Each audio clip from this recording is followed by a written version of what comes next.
Bienvenidos a este episodio de Migrar no es un delito, un podcast donde vamos a reflexionar un poco sobre la migración, qué ideas tenemos y qué papel juegan los medios y las redes en todo esto. Hoy queremos compartir con ustedes algunos resultados que hemos tenido de acuerdo a un grupo focal que hemos realizado hace 2 semanas sobre cómo se percibe la migración, especialmente la de las personas marroquí. Sí, es un tema pues que sigue generando debate, también genera prejuicios fuerte, también genera empatía, también ganas de entender. Claro, porque aunque la migración está en las noticias, en las redes o incluso en las conversaciones cotidianas, pocas veces nos detenemos realmente a escuchar cuál es la experiencia real de esta gente, ¿no? De la gente a pie de calle. Y bueno, pues, en el grupo focal empezamos la conversación con una pregunta bastante sencilla y les preguntamos qué se les viene a la mente cuando escuchan la palabra migración. En cuanto a las respuestas que obtuvimos, pues la verdad es que fueron bastante humanas, en el sentido en que no simplemente los trataban como números, sino que hablaban de gente que se tiene que ir de su país por conflictos, desastres naturales, simplemente buscando una vida mejor. Incluso hubo una compañera que nos habló del cambio climático, que es últimamente una causa muy creciente en cuanto al tema de las migraciones, ¿no? Uh-huh. Y fue muy interesante, la verdad, porque, bueno, las tres en este caso tenían algún tipo de contacto con personas migrantes. Una tenía un amigo venezolano que ya había dejado su país, obviamente por la crisis que se está viviendo actualmente en Venezuela. Otra conocía a una mujer venezolana que perdió absolutamente todo y estaba intentando empezar desde cero aquí en España. Y la tercera hablaba pues de trabajadoras del hogar internas que son colombianas, uruguayas, que enviaban dinero a sus familias. A mí ese punto me pareció súper interesante. Al final, pues cuando hay cercanía, cuando conoces a alguien migrante, desaparecen esos miedos que la empatía pues se activa. Claro, y además también, por otro lado, cuando la única referencia que hay son ciertos titulares, claro, carácter sensacionalista, además de discursos de determinados partidos políticos de extrema derecha, pues es cuando aparecen realmente los miedos, los prejuicios y todo este rechazo. Claro, y justo a raíz de eso, bueno, al grupo focal se le mostró unos tweets de algunos discursos un poco racistas que vienen relacionados a los discursos políticos, ¿no? Entonces, y ahí es donde queríamos saber cuáles eran las reacciones y sobre todo qué opinión tenían a raíz de leer y escuchar estos discursos. Sí, y la verdad que la respuesta fue bastante, se indignaron.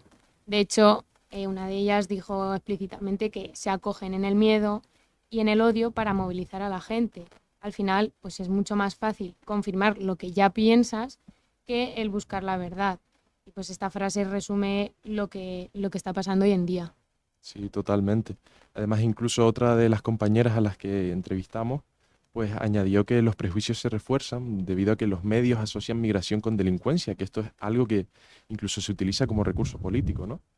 Si, por ejemplo, el tema de cuando en una noticia se menciona un crimen, casi siempre se destaca si el autor es marroquí o directamente de otra nacionalidad antes que español. Pero, en cambio, si no lo es, ese dato desaparece por completo. Eh, a mí me parece que es muy potente, que no solo se habla de racismo, sino que también es como un discurso del miedo que se cuela en la vida diaria, ¿no? En los comentarios, en las redes, y acaba traduciéndose a cómo se trata a la gente por la calle. Claro, y a eso le llamamos lo que vendría a ser el sesgo de confirmación, o sea, es decir, solo vemos lo que queremos ver y solo escuchamos lo que encaja con nuestras ideas, con nuestras perspectivas, con nuestros prejuicios, ¿no? Ejemplo, si veo una noticia negativa sobre una persona marroquí, la recuerda y la usa como prueba de que tienen razón, o sea, todas las personas marroquí son de esa manera, son delincuentes, son asesinos y un montón de cosas, ¿no? Pero si veo otra sobre una persona marroquí que, qué sé yo, que abrió un negocio, que le fue muy bien en algún premio o algo por el estilo, como que es muy probable que esta noticia la pase desapercibida, la ignore y diga, bueno, esta es solo una excepción del montón, ¿no? Y pues no le doy la importancia adecuada. Y lamentablemente las noticias se aprovechan de eso y suelen decir un montón de cosas negativas en ese momento, ¿no? Y al final, no solo los medios, sino también los partidos políticos. De hecho, en este grupo focal, principalmente mencionaron a Vox, por ejemplo, como los responsables de amplificar el odio, de desviar como la atención a los problemas que hay de verdad en la sociedad. Y luego, pues, estos discursos, este tipo de discursos extremistas, aprovechan el miedo para ganar al final un voto para ellos. Totalmente, y ciertamente eso es yo creo que de lo más peligroso, porque queramos o no, el miedo es contagioso, ¿no? Hasta cierto punto, y incluso en el grupo focal lo mencionaba también una de las participantes, que decía que aunque no compartía ideas de ese tipo, de pues, antimigración, este tipo de ideas, muchas veces escuchaba en su entorno que se repetían frases hasta cierto punto estereotípicas de no, es que vienen para quitarnos el trabajo o vienen por la paga, cuando realmente ni siquiera se paran a plantearse si esos datos son reales o no, simplemente los tragan.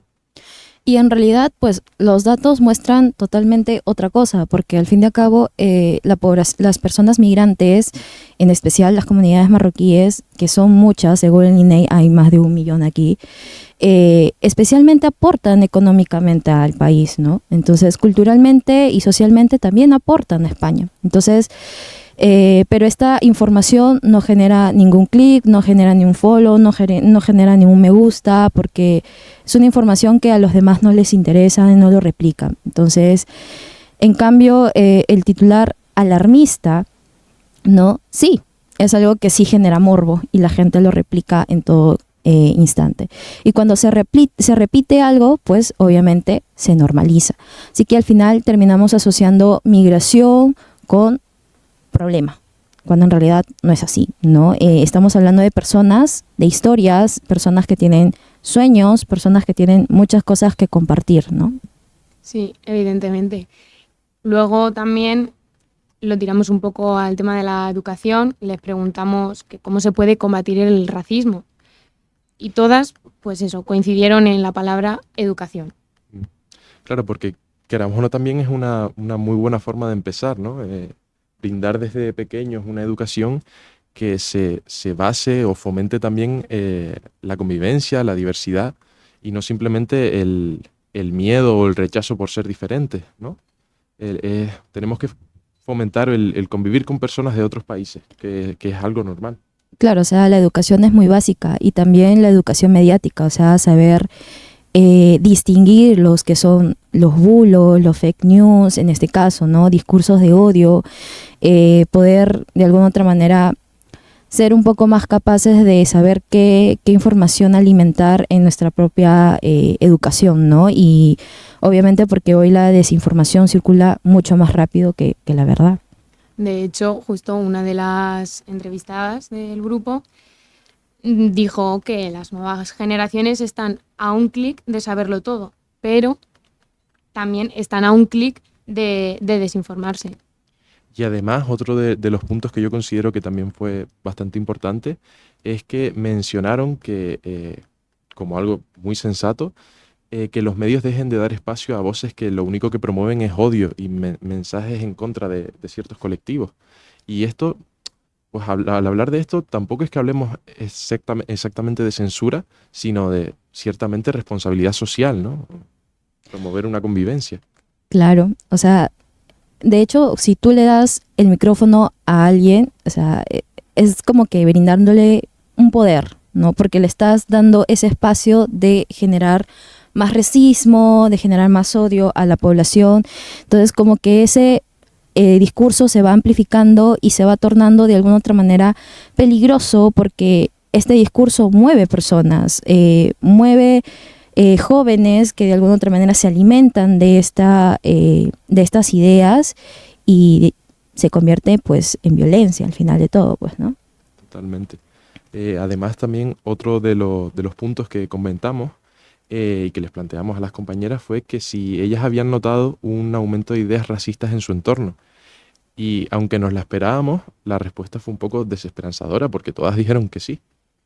De hecho, contaron algunos casos preocupantes.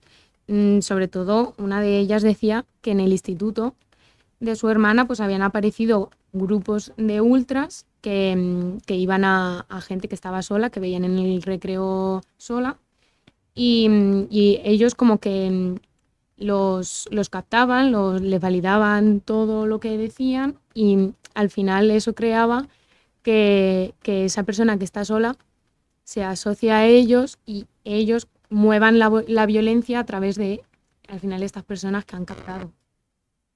Y bueno, escuchando eso, sí, realmente lo recalco y es muy preocupante porque obviamente el joven cuando ingresa en las universidades, por ejemplo, ¿qué edad tiene? 18, 19, jóvenes que de alguna u otra manera recién se están abriendo a un mundo de captar cualquier información que se le presente y son mucho más influenciables, pues, ¿no? Entonces es mucho más sencillo insertar una idea a un joven, una ideología a un joven y que éste de alguna u otra manera lo replique y se quede en su pensamiento sí o sí, ¿no? Y por ahí pues otra también contó que tiene amigos con ideas racistas y que aunque intentaban debatir con ellos es totalmente imposible, es como hablar con una pared, es lo que ellas netamente expresaban, pues. Sí, incluso les mostramos cómo algunos de esos discursos terminan justificando agresiones, como fue las grandes incidencias que ocurrieron en Torre Pacheco este verano. Básicamente fueron agresiones racistas hacia determinados núcleos de la población de este lugar que venían de otros países, sobre todo fue contra la población marroquí. Y las chicas lo tenían claro, es decir, esto no se trata de casos aislados, sino que son realmente grupos organizados que se alimentan de ciertos discursos políticos y claro, estos son muy amplificados en las redes sociales, lo que hace que tengan un alcance muchísimo mayor. Claro, y es como ha dicho antes Miriam, es más sencillo que el joven que una esas ideas racistas, pues al final se asocian a estas ideas en personas mayores. Sin embargo, ahora los jóvenes son las que también están empezando a asumir. Claro, y hay que tener en cuenta algo, o sea, los jóvenes, ¿dónde están más cerca? ¿Dónde paran más tiempo? En las redes sociales, ¿sí o no?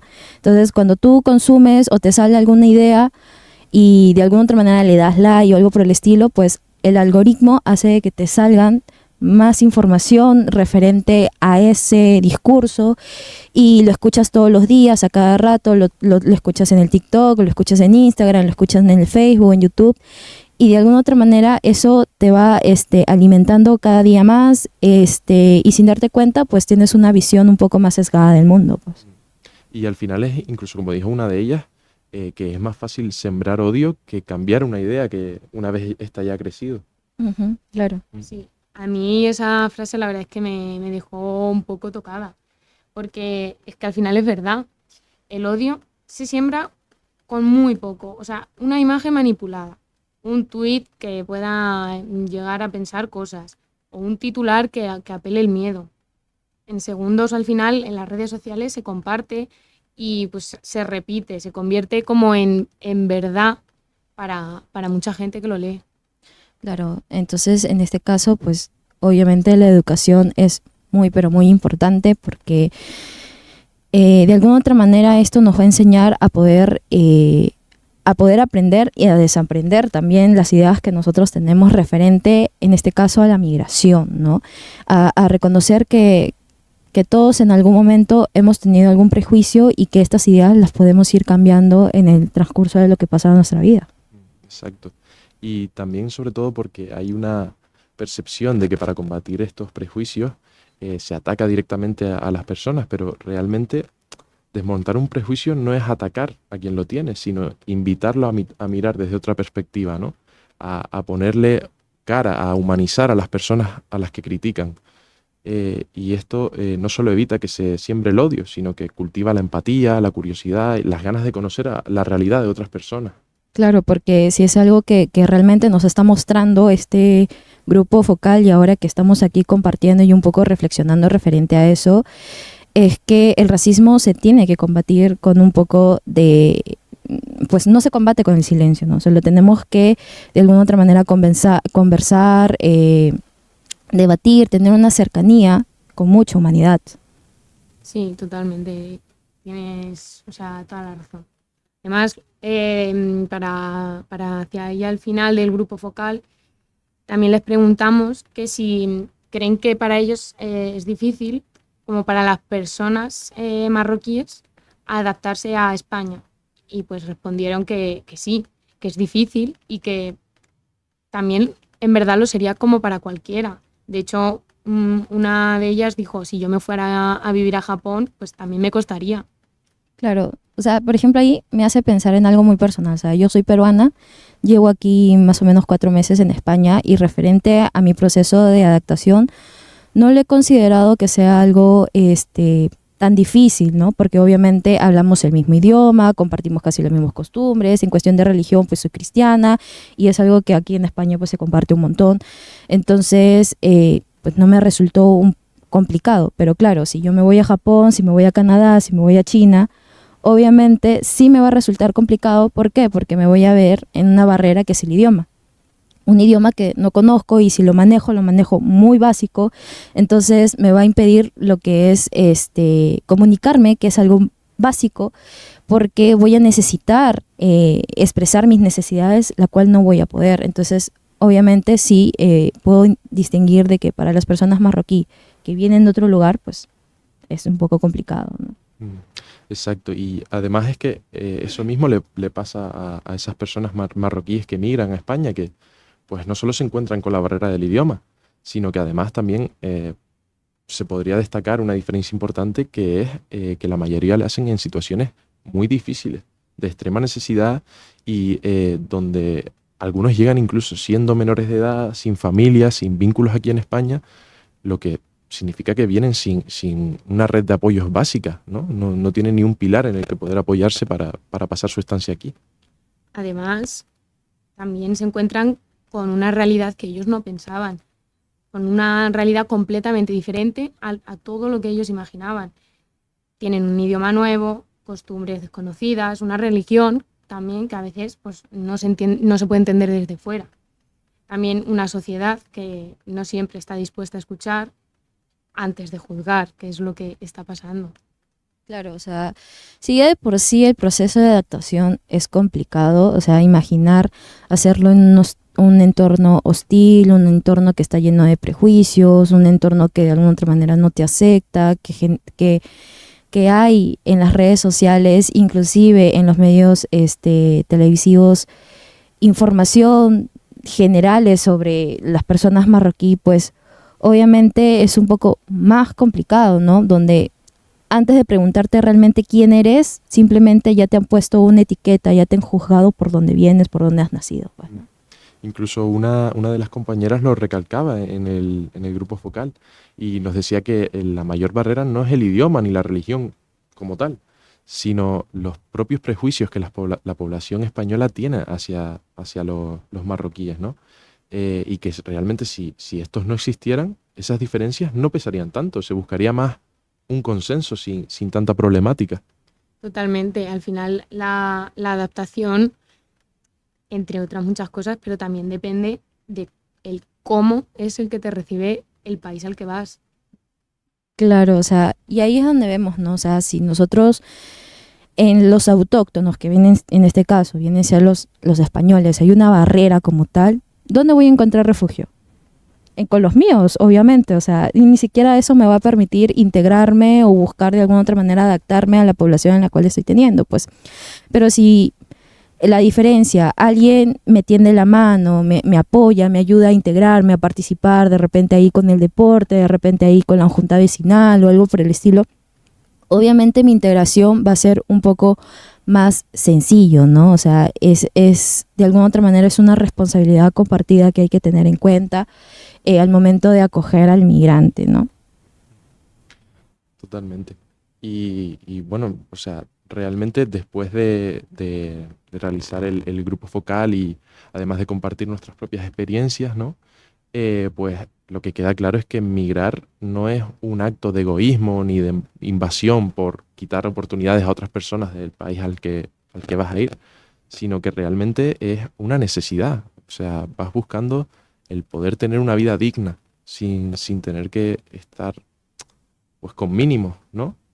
Sí, además que lo que queda claro también es que los prejuicios no se combaten solo con datos o con discursos políticos. Se combaten pues con eso, con empatía, con educación y con diálogo. Y bueno, al final también con la voluntad de mirar a otro lado sin tener miedo. Y es que a veces nadie elige dejar su casa, su idioma, su familia o sus raíces porque quiere, como decía antes Miriam. Al final la mayoría lo hace pues porque no tiene otra opción. Al final, pues eso, nadie huye porque quiere. Eso también hay que intentar recordárnoslo cada vez que veamos un titular, un tuit, pues lleno de odio. Porque al final, detrás de cada historia de migración, hay una historia de valentía, de las personas que cruzan fronteras, y no solo geográficas, sino emocionales, culturales y humanas. Claro que esto también nos invita a poder pensar y sentir y sobre todo recordar que obviamente emigrar no es un delito, sino es parte de nosotros como humanos, ¿no? Sí.